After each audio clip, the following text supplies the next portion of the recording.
So, Marco had been a landlord for years. He owned two small houses beside his own, renting them out to local families. One of Marco's long-term tenants was a 50-year-old economist named Daniel, who had been renting from him for nearly a decade.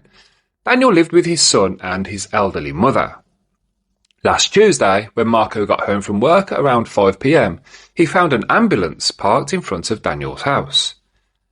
Paramedics were loading Daniel into the vehicle while his family, including a few relatives that Marco recognised, hurried to their cars to follow the ambulance to the hospital. Concerned, Marco texted Daniel's son, sending his best wishes and hoping Daniel would recover soon. The next day, Marco went to work early but realised later that he'd forgotten some paperwork at home. So, during his lunch break, Marco drove back home to retrieve it. As he approached the driveway, he saw something that immediately struck him as odd. Daniel, the same man who had been taken away in an ambulance less than 24 hours earlier, was standing shirtless on the sidewalk, pacing aggressively while shouting into his phone. Now, this behaviour was quite normal for him. Daniel had a short temper and often walked back and forth outside while ranting during calls. So, Marco just kind of assumed the medical incident hadn't been serious.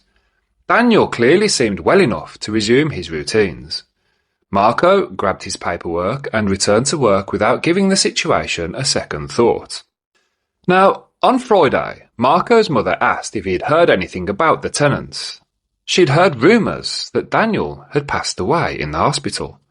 Marco dismissed this immediately, explaining that he'd personally seen Daniel the day after the ambulance incident, alive and pacing outside shouting on his phone as usual. But on the Saturday, Daniel's son called. His father had died on Wednesday, he said. The family would be vacating the house as soon as possible. Marco froze. Wednesday. The very same day he had seen Daniel very much alive on the sidewalk. Later on, Marco's step-grandmother, who lived just a few houses down, told him that she'd also seen Daniel that very same day, in broad daylight around 1 p.m, pacing on the sidewalk and talking on his phone exactly as Marco had described. But Daniel was already dead.